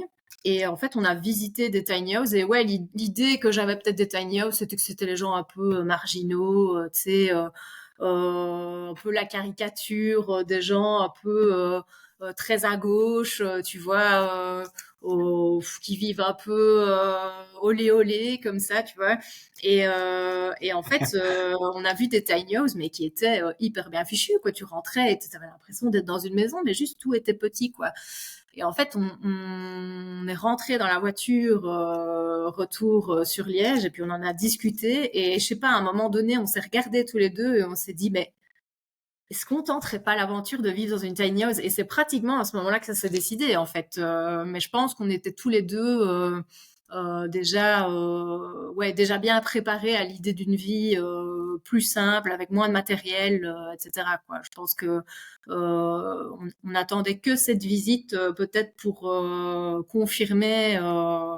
Il y avait des envies évidemment d'avoir ton petit coin de paradis, tu sais, le jardin, dans un petit coin tranquille avec la belle petite maisonnette, etc. Mais à la fois pas non plus l'envie d'être endetté sur 30 ans, tu sais, de travailler comme un fou à deux parce que bah, tu t'es mis dans une situation financière pour t'offrir ce petit coin de paradis qui fait que bah, là, tu as du mal à revenir en arrière, quoi. Il faut travailler tous les deux pour jusqu'à la retraite pour payer cette maison. Et donc, on avait envie de ce genre de petits coins de paradis, mais pas de tous les aléas qu'il y a derrière, quoi. Et donc, c'est clair que la tiny house, ça s'est un peu imposé comme une évidence aussi.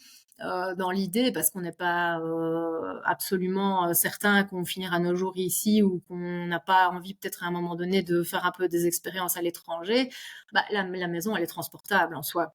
Euh, Elle est mobile, elle est sur une remorque. Donc. Ouais, hyper intéressant. Tu dis plein de choses pertinentes, forcément, j'ai envie de rebondir dessus. La première chose, c'est ce côté un peu où, en fait, action, quoi. Vous êtes directement passé à l'action en Oui, disant, OK, mhm, nous, mhm. on a assez de vécu ensemble en tant que couple, à travers van Ouais. life, à travers alors, j'utilise le mot nomadisme, mais d'un point de vue global, donc ce côté de se déplacer, d'être libre de faire ce qu'on veut, OK, sans positif ni négatif, vraiment ce côté liberté de mouvement, d'agir. Donc ça, je trouve ça très cool parce que tu sais, il y a beaucoup de gens qui restent bloqués dans le plan et j'en fais partie. Hein. Encore une fois, je ne jette vraiment pas la pierre. Ce côté, ouais, ce serait top que, mais au final, tu sais, tu passes pas à l'action. Donc déjà, Mhm, mhm. félicitations. Je pense que c'est important de le dire. Il y a aussi une chose qui est importante, c'est effectivement, un rêve peut très bien finir en cauchemar si vous donnez absolument tout pour ce rêve. C'est-à-dire que, effectivement, moi, je m'en fous complètement de partir en vacances. C'est quelque chose qui choque beaucoup les gens. Ils disent, ouais, tu pars pas en vacances, tu prends pas de congé. Bah, non, parce qu'en fait, je me crée un style de vie où, en fait, je ne travaille pas. Enfin, en vrai, je travaille 10 à 12 heures par jour. Mais par contre, tout n'est pas rémunéré. Parce qu'il y a un moment où, en fait, tu dis, OK, bah, tu fais ça, tu travailles pendant 4 heures sur un podcast, par exemple, hein, parce que c'est du travail au final. Ce n'est pas rémunéré, mais on s'en fout parce que ce n'est pas rémunéré d'un point de vue pécunier. Mais ça me donne une liberté. C'est-à-dire que si moi, bah là, j'étais pas trop bien, j'aurais très bien pu dire, OK, c'est viens, on rechange. Et ça, cette liberté d'action, d'agir, etc., c'est quelque chose qui pour moi n'a pas de prix. Mhm, Et j'ai eu une discussion avec un ami où il me disait, bah voilà, ma compagne à l'époque, c'était endetté pour acheter une petite fermette, c'était son rêve, etc. Et en fait, ce rêve, bah, je vous le donne en mille, il est vite devenu un cauchemar parce mhm, qu'elle était dans un travail qui ne lui plaisait pas, un style de vie qui ne lui plaisait pas. Et en fait, elle travaillait en se disant, bon, c'est les chaînes modernes de l'esclavagisme. Hein, ça, pour mhm. moi, c'est le système capitaliste. Mais bon, voilà, c'est un autre sujet. Mais ce côté un peu de, je travaille pour payer mon rêve, mais j'ai pas envie de travailler. Est-ce que c'est vraiment ton rêve, du coup? Et je trouve Mhm, ça très beau d'avoir réussi aussi à vous deux de se dire, OK, moi, cette charge mentale de gérer un foyer, etc., comme le monde moderne demande de le faire, j'ai pas trop envie. Et par mhm, contre, bah, let's go, on va faire un peu notre truc. Donc ça, pour moi, c'est hyper important aussi. Et j'ai beaucoup de gens, quand j'en discute avec eux, qui me disent, mais j'ai pas le choix. Si, tu peux très bien vendre ta voiture, tu peux très bien vendre ta maison. Que tu ne veuilles pas le faire, je l'entends, mais mhm. tu ne peux pas me dire que tu ne peux pas le Ouais, faire. Tu vois ce que je ouais. veux dire? Vouloir, pouvoir. Et Mhm, ça, pour moi, c'est un peu aussi le truc de notre génération parce qu'on est dans cette génération tous les deux, on a plus ou moins le même âge, hein, donc on avoisine les 35, je vais dire ça comme ça. Et ben on a ce côté où euh, pourquoi on fait les choses, ça c'est vraiment quelque chose qui moi me parle énormément, mais je me rends compte qu'en fait toutes les problématiques liées à l'entrepreneuriat, c'est-à-dire cette insécurité permanente que moi j'ai, mhm, ça vaut largement le fait de devoir être dans la sécurité que plutôt que de travailler pour quelqu'un qui au final est tout le temps en train de te dire ouais combien d'heures t'as travaillé, etc., et ne parle jamais de productivité. Enfin moi je me rappelle bien, j'ai eu très peu d'années de salariat, pour être totalement honnête avec toi, j'en ai eu peut-être 2 ou 3, et j'ai 34 ans aujourd'hui, enfin, je vais sur mes 35. J'ai ce côté où en fait ça me rendait fou parce que j'arrivais à faire des choses en 2 heures et on me demandait d'être présent 8 heures. Alors après, c'était mhm, tout le temps un challenge de ah ben si t'as le temps, fais ça, si t'as le temps, fais ça, si t'as le temps, fais ça. Ah mais c'est une course au faire. Tu vois, mhm, enfin, moi je comprenais pas, je conscientisais pas ça. Et donc pour recentrer un peu la discussion, je trouve que le fait d'être capable aussi de se dire, OK, parce que c'est un travail à deux, ça c'est un autre sujet aussi sur lequel Mhm. j'aimerais aller, c'est un travail à deux, eh ben, on se ressente sur les choses qui nous plaisent, on se ressente sur les valeurs qu'on a de communes, et en fait, à travers ce challenge de vie, on construit aussi un couple fort. Qu'est-ce que tu penses un peu de ça? Euh, Bah, en fait, je pense que ici, nous concernant, le couple, il était déjà fort avant, et c'est aussi ce qui m'a donné confiance dans le projet. Mais je dirais que ouais, c'est en permanence une espèce de travail d'équipe où les deux partenaires ont un peu enfin, en tout cas, une quantité égale de devoirs, par rapport à l'autre, par rapport à la relation, etc. Et en fait, ce qui du coup nous a, je pense, aussi donné confiance dans ce projet, c'est que je savais avec qui je partais là-dedans et je savais que euh, comment dire qu'on trouverait, qu'on parviendrait en fait à relever tous les challenges qui allaient immanquablement s'offrir à nous avec ce nouveau style de vie. C'est clair que tu débarques pas dans une maison de allez 20 mètres carrés avec toute ta vie d'avant et te dire ok go toute nouvelle vie, tout va bien aller, tout va rouler sur des roulettes.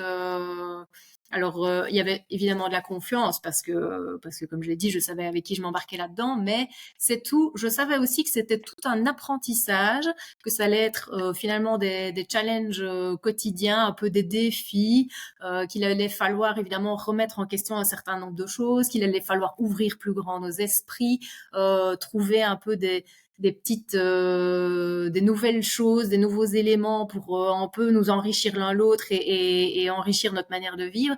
Mais je vais dire un truc, moi c'était ça qui m'excitait particulièrement, c'était de me dire ok, on oublie tout ce qu'on a vécu, enfin on n'oublie pas tout, mais en tout cas on remet pas mal de choses en question et let's go, nouveau challenge. Alors avec la confiance de savoir que tu as un partenaire de vie solide et que ça va bien se passer, mais du coup ce mode de vie, je savais que ça allait générer plein de remises en question et c'était ça que je trouvais hyper intéressant. Je pense que l'appartement dans lequel on C'est vivait, on avait fait le tour, tu vois.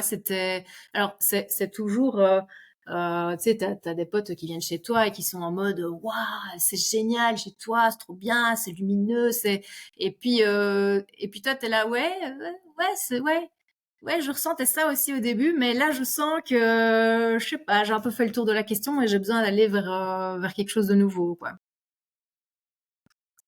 C'est ouais, et là ça amène un sujet aussi important, c'est les phases de vie. Mhm, C'est-à-dire que les gens ont tendance à oublier qu'en fait, nous ne sommes que cycles. mhm, Et il y a des gens qui, ces cycles, ils vont les ignorer. Ils vont essayer d'avoir une vie le plus linéaire possible. Mais spoil alert, les amis, on n'est pas fait pour être linéaire. On est fait pour être cyclique. Et d'autres, certains plus que d'autres, hein, je l'accepte parce que moi, je suis quelqu'un, encore une fois, qui adore aller chercher les extrêmes. Et j'ai beaucoup de gens qui me disent, ouais, j'aimerais pas ta vie. Et moi, je me dis, bah, moi, je l'aime, en fait, à travers ces problématiques aussi. On en parlait en off, les problématiques et mhm. les challenges choisis. Ouais. C'est-à-dire que j'ai beaucoup plus de problèmes que la moyenne des gens et je suis plus heureux que la moyenne des gens. Et ça, c'est un peu un paradoxe pour plein de gens, en fait. Ils disent, ouais, mais problème égale mal-être ou malheur, tu vois. Je dis, non, problème choisi. C'est-à-dire que là, si je règle ce problème-là, c'est moi qui ai 100% des bénéfices aussi. Donc, c'est Mhm. aussi cette capacité de prendre ses responsabilités. Et je Ouais. pense que ça, c'est ce que toi et Ned, vous avez fait, en fait. Vous avez pris vos responsabilités en vous disant, OK, la société moderne, elle est comme ça. Nous, ça nous parle pas. On va pas dire que Mhm. c'est de la merde. On va pas être Mhm. délétère. On va pas être négatif vis-à-vis de ça. Mais Mhm. nous, ça nous convient pas. Et si eux, c'est le rêve, typiquement, nous, avec mon épouse, on veut pas d'enfants, tu vois. C'est quelque chose qui est, je vais pas dire mal perçu, mais fort incompris pour pas mal de gens, tu vois. Et on leur dit, mais on est tous les deux entrepreneurs, en fait. Il y a des mois où je gagne 500 euros. Il y a des mois où j'en gagne 5000. Ça dépend de plein de trucs, tu vois ce que je veux dire? On préfère les mois à 5000, on s'entend, mais l'idée, c'est de se dire, mais en fait, quand moi j'ai un problème, factuellement, c'est moi qui dois assumer les choses. Tu vois ce Mhm. que je veux dire? Mhm. Et en fait, ça, c'est quelque chose qui, on est tous les deux en raccord là-dessus. Par Ouais. contre, et j'en ai parlé dans un autre podcast, on n'est pas contre le fait où on sera plus régulier, où on aura un petit peu les, parce que je suis certain qu'un jour ou l'autre, on le sera plus, on pourra peut-être adopter, tu vois. Et ça, c'est encore une autre discussion. Mais là où je veux en venir, c'est que on a tous des phases de vie. Et ces phases de vie, on doit être capable de les respecter. Tu l'as dit toi-même. Là, je suis dans une phase où j'ai besoin de reconnecter avec la nature. J'étais Mhm. sûr du partenaire, et ça aussi, c'est super important, Mhm. avec qui je me lançais dans l'aventure. Mais on n'est pas compte dans 10 ans, ou peut-être même dans 3, de se dire, non, allez, c'était chouette, on va revendre, on va louer, et on va partir en nomadisme, etc. C'est aussi Mhm. ça pour moi, être entrepreneur du bien-être. C'est quelque Mhm. chose que je trouve hyper important, parce que si vous n'êtes pas les entrepreneurs de votre propre bien-être, vous ne pourrez pas être les entrepreneurs du bien-être des autres. Et donc, Mhm. encore une fois, cette idée, non de sachant, mais d'apprenant et d'étudiant perpétuel de la vie, tu vois. Ouais, ouais. Super. Ici, j'ai envie de partir juste avant la dernière étape, la troisième partie du podcast, sur des choses un petit peu plus, je vais dire, factuelles. Pour les gens que ça intéresse un peu le style de vie en tiny house et qui aimeraient bien un peu se lancer là-dessus. Donc, pour info, t'es en Belgique, c'est important de le dire quand même parce que je sais que les limitations Belgique-France sont pas les mêmes. Enfin, les obligations slash limitations, on s'entend. Au niveau des prix, au niveau des délais de livraison, au niveau des possibilités, etc. Si tu cites l'entreprise que tu as utilisée, n'hésite pas, je mettrai un petit lien aussi, parce que j'aime bien un peu, tu sais, être complémentaire. Donc voilà, voilà, moi, exemple concret, moi j'ai envie de me lancer dans l'aventure, c'est vrai. Qu'est-ce que tu me conseilles? Qu'est-ce que tu peux me donner comme info? Alors, si tu veux te lancer dans l'aventure, bah, moi, forcément, je vais te dire, bah, écoute, oui, c'est une super bonne idée, c'est génial. L'entreprise avec laquelle on a travaillé, donc c'est Tiny Home, donc tiny-home. Voilà, on en est hyper content, vraiment. Euh, ils ont été à l'écoute du début à la fin par rapport à nos demandes. Ils ont été aussi de très très bons conseils parce qu'on serait pas forcément parti sur une tiny de cette dimension-là. On aurait voulu peut-être quelque chose d'encore plus petit.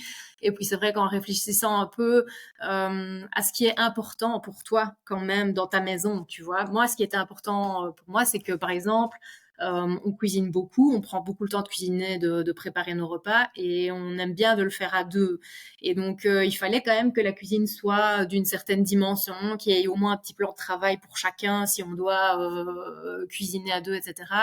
Important aussi, c'était important pour moi de me dire, on vit dans une tiny house, mais on peut quand même recevoir au moins un couple d'amis, même en hiver quand on est à l'intérieur de la maison.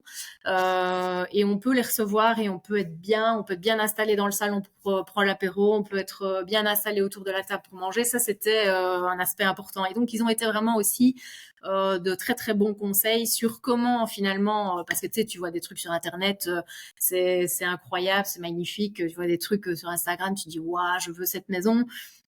Oui, mais est-ce qu'on peut vivre dedans?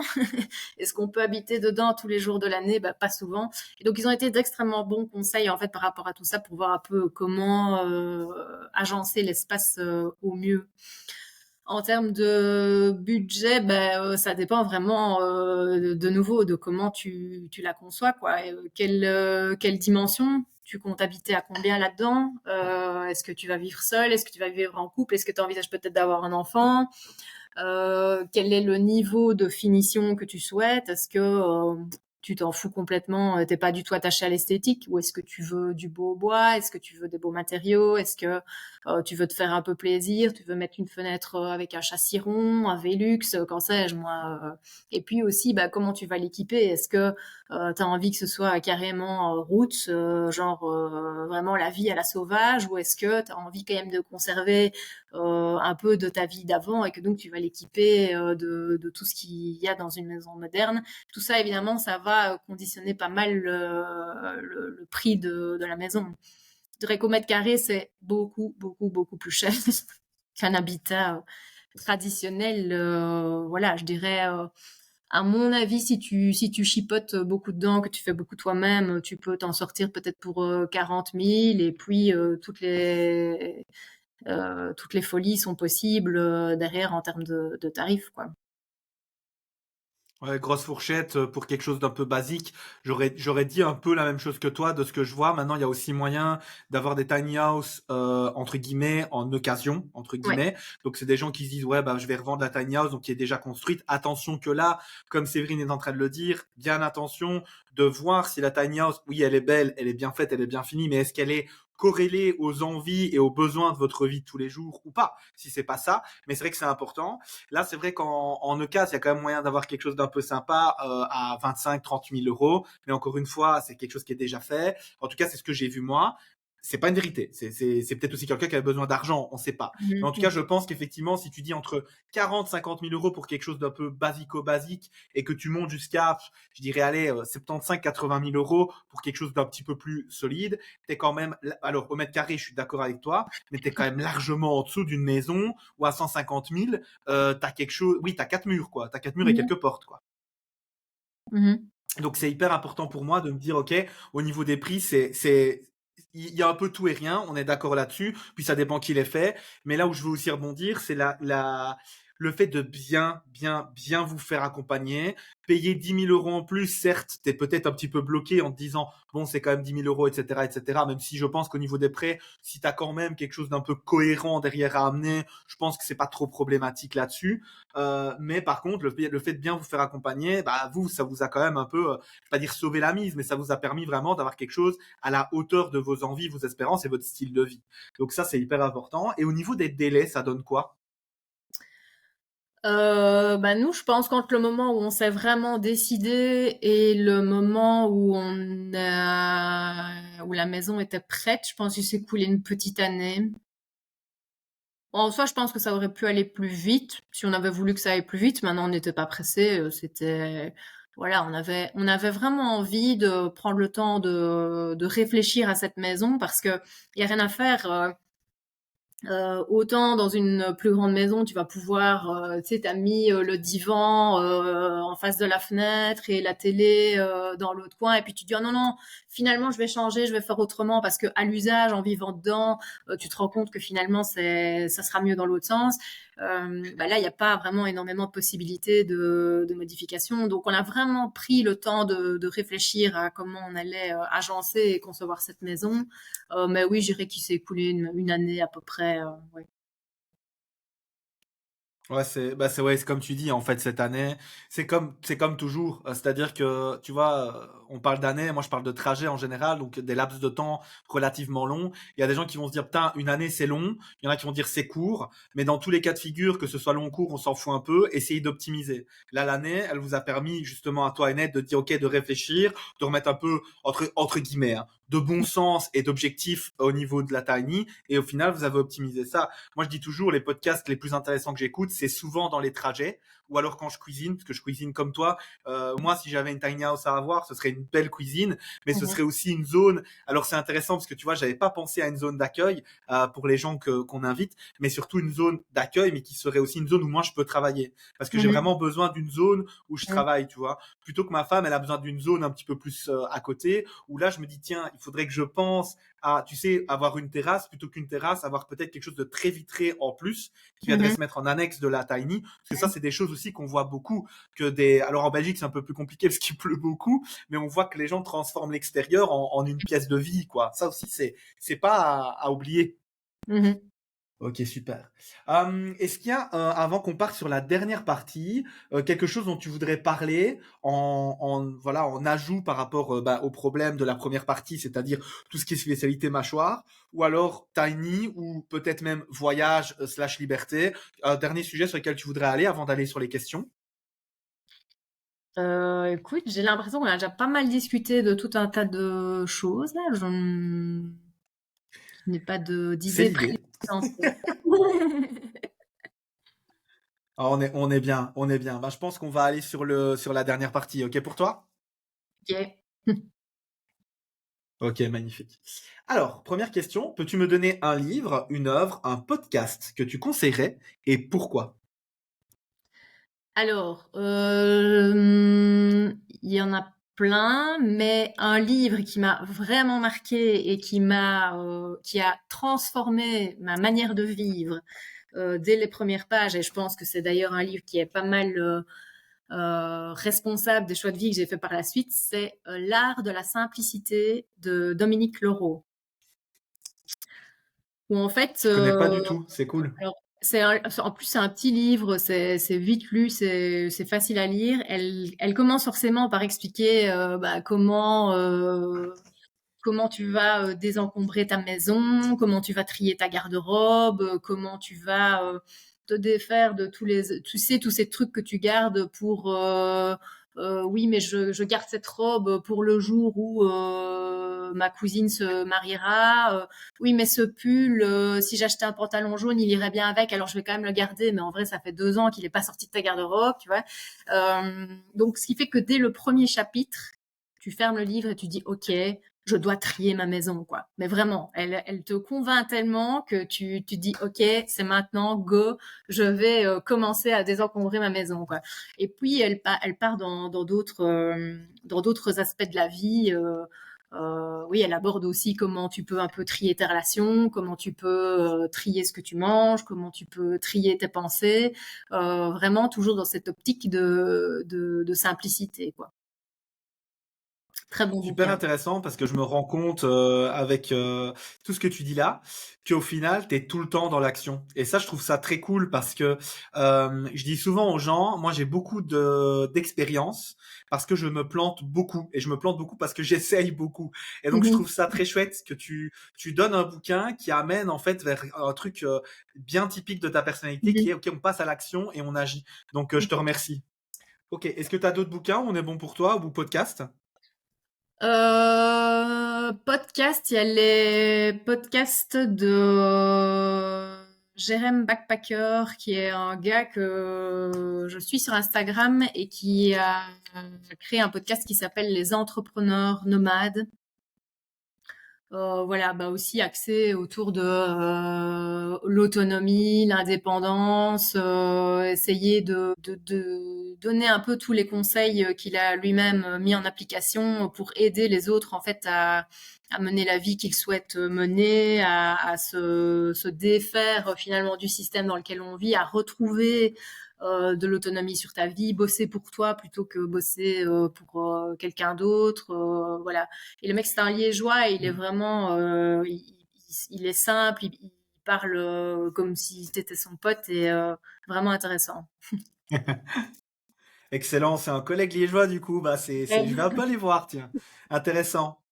Mais c'est très vrai ce que tu dis. Il y a une phrase un peu bateau comme ça, mais en général, ces phrases qu'on voit dans beaucoup d'endroits, Facebook, Instagram et tout, ont quand même souvent une part de vérité, qui est soit tu décides de travailler sur ton rêve, ton propre rêve, soit tu décides d'accepter de travailler pour le rêve des autres. Et c'est Mhm. vrai que moi, c'est quelque chose, c'est une phrase qui m'a, tu vois, qui m'a un peu pété le cerveau en me disant, ouais, en fait, cette vérité, elle est là et il va falloir que tu choisisses un petit peu et reprendre les choses en main, c'est pas évident, mais qu'est-ce que c'est fort, quoi. Mhm.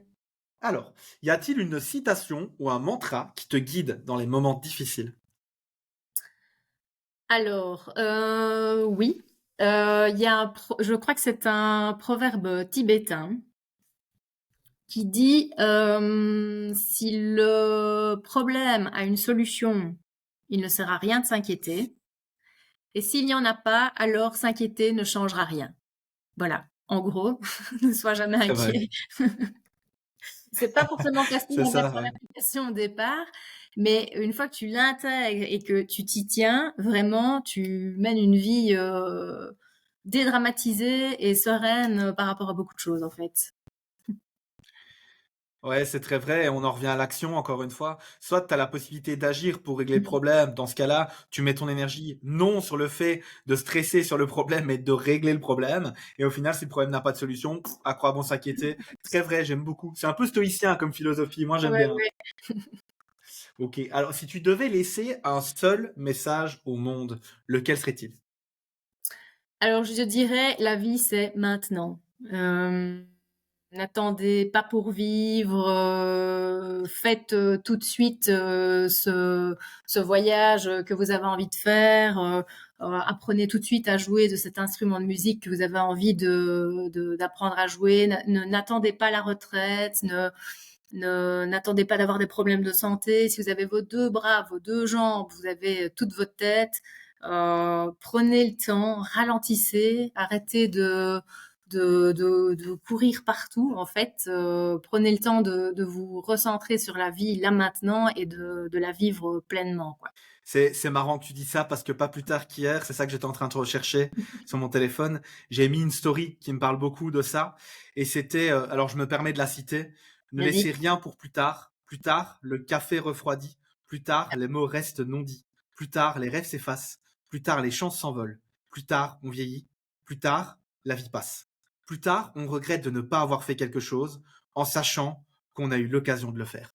Et Mhm. ça, waouh, c'est résumé, tu vois, en fait. Et Mhm. très vrai, très juste et très beau. Merci, Séverine. Alors, ma question préférée, attention, si tu pouvais remodeler la société pour mieux soutenir le bien-être individuel, quel changement majeur proposerais-tu? Alors, je pense à deux choses. La première, c'est que dans un monde parfait où money is not a problem, je voudrais qu'on crée des espèces de, de polycliniques avec vraiment plein de métiers réunis, avec vraiment une alliance forte entre médecine qu'on pourrait qualifier d'allopathique, donc c'est-à-dire les médecins qui prescrivent des examens, qui font des radios, des prises de sang, qui font de la chirurgie, etc.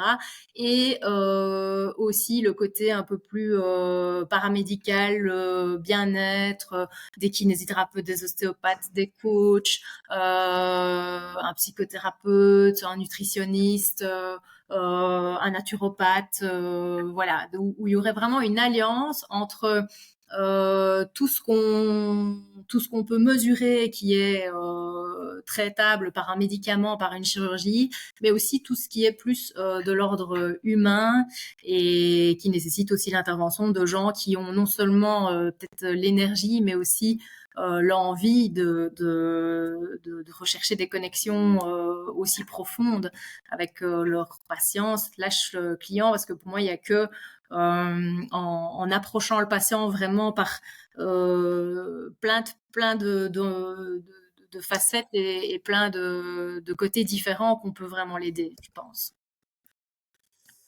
Ouais, c'est puissant et ça me parle parce que ça a été, et ça l'est toujours d'ailleurs, c'est l'un de mes rêves. J'ai essayé pendant un peu plus d'un an et demi de lancer ce projet justement, on en avait parlé aussi un peu ensemble, ce centre que moi je nomme centre paramédical, en me disant voilà, je veux vraiment créer quelque chose où toute personne qui arrive avec une problématique physique, psychologique, spirituelle, émotionnelle, que sais-je, elle trouve un professionnel où aller. Et moi justement, j'ai cette capacité avec ma personnalité et avec le fait que je suis quelqu'un d'extrêmement curieux, de pouvoir dire, OK, bah là, en fait, faudrait peut-être que tu ailles voir plus un nutritionniste, là, plutôt un psychologue, etc. Et c'est vrai que malheureusement, bah, le système étant ce qu'il est, on m'a un peu coupé l'air sous le pied parce que en Belgique, les taux d'intérêt ont augmenté très, très fort et on m'a demandé une somme que j'avais plus, forcément. Bon, ça, c'est la vie. Mais encore une fois, c'est des cycles, hein, peut-être qu'un jour, voilà. Mais en tout cas, les personnes, Belgique, France, etc., qui sont intéressés par ce genre de projet, n'hésitez pas à rentrer en contact avec nous. Je le dis, hein, je le dis carrément, parce que de toute Ouais. façon, dans le meilleur des cas, on crée un truc incroyable, et dans le pire, on a une discussion extraordinaire. J'ai envie de te dire, on n'a pas grand-chose à perdre, quoi. Donc, très très beau projet qui me parle personnellement. Merci à toi. Alors, si tu avais quelqu'un à me proposer pour le podcast, ce serait qui? Alors, je pense que tu pourrais interviewer Georgie Casabalis, Ah euh, oui. le proprio de la salle de CrossFit où je m'entraîne. Puis je pense à plein de choses intéressantes à dire aussi sur l'humain. Je pense aussi à une collaboratrice, Marilyn Merlot, qui a une page Instagram qui s'appelle Merlopsy, et qui a un site internet aussi, qui, elle, travaille beaucoup sur tout ce qui est psychosomatisation, recréer du Hmm. lien entre le corps, les sensations et l'esprit, les pensées, etc. Et qui fait vraiment des choses très chouettes sur tout ce qui est tu sais, je lui réfère beaucoup de patients qui ont par exemple, des acouphènes ou des douleurs chroniques, des choses comme ça, parce que toi qui es plus dans le mouvement, ben, tu sais bien que un muscle, tu peux le transformer, tu peux l'hypertrophier, tu peux le reconditionner, etc. Il est modifiable, en tout cas, il va s'adapter à la contrainte. Et on commence Adaptable, tout à fait, ouais. comprendre que le cerveau peut faire la même chose, le cerveau est transformable aussi, et ce qu'on pensait foutu il y a encore quelques années d'ici, on commence à comprendre, notamment sur la douleur, etc., que le cerveau est plastique, il est transformable et on peut travailler dessus, et je trouve que ce qu'elle fait est Ouais. hyper intéressant, et je crois que ça vaudrait la peine que tu l'interviewes aussi. Super, deux personnes. Georgie, je le connais personnellement. On s'est déjà entraîné pas mal ensemble. Ça fait un bail que je l'ai pas vu, ce serait cool. Et Marilyn, je la connais pas du tout. Et donc, ça me chauffe bien. Donc, merci à toi, deux personnes de qualité. Merci. Alors, un dernier conseil que tu souhaites laisser aux gens qui nous écoutent. D'éteindre la télé. Ah, de très beaux conseils. Ouais, hyper anxiogène. Ça fait, moi, je suis d'accord. Ça fait 5 ans que j'ai plus de télé. Les gens, ils sont en mode, mais comment tu fais? Bah, j'ai Netflix où je discute avec ma femme, mais c'est l'idée, quoi. Oui. Lire des Très bouquins, fort. Merci beaucoup. lire des bouquins, écouter des podcasts, regarder des vidéos, mais voilà, de choisir une information de qualité qui a été où il y a un vrai travail informatif derrière, et de couper ces informations anxiogènes, cette publicité, cette propagande, voilà. Je crois qu'il n'y a plus grand-chose d'intéressant à en tirer. Ouais. Je suis d'accord, je reprends une citation, je pense que j'ai déjà cité une fois ou deux, mais que j'ai vu récemment, c'est ce côté, le bateau n'est pas coulé par l'eau qui est autour de lui, il est coulé par l'eau qui le laisse pénétrer. Et en fait, c'est que ça, les informations Mhm, anxiogènes vous rendent anxieux parce que vous laissez les informations vous mhm, impacter. mhm, Donc moi, comme je ne suis pas capable de gérer ça, je préfère carrément les mhm. enlever, et franchement, game changer, hein. Personnellement, moi je suis très content de ça. Clair. Alors, pour rappel, toi, Séverine, tu es en Belgique, plutôt côté liégeois, si je me trompe pas, en tout cas pour le moment. Ouais. Est-ce que tu peux nous dire un petit peu comment te contacter? Le plus simple, si quelqu'un a envie de discuter, slash échanger, slash travailler avec toi, quel est le plus simple? Alors j'ai une page Instagram sur laquelle je poste aussi du contenu en relation avec la mâchoire, le bruxisme, etc., qui s'appelle Oliclusic. On peut me contacter là-dessus sans aucun problème, m'envoyer un petit message. S'il y a des patients qui souhaitent peut-être un rendez-vous pour avoir un avis, consultation, etc., peuvent aussi m'envoyer un petit message via la page Instagram, et je leur laisserai mon numéro de téléphone pour prendre un rendez-vous dans ces cas-là. Magnifique, quoi. Donc, pas hésiter à rentrer en contact avec toi, peu importe, entre guillemets, la raison, Ouais.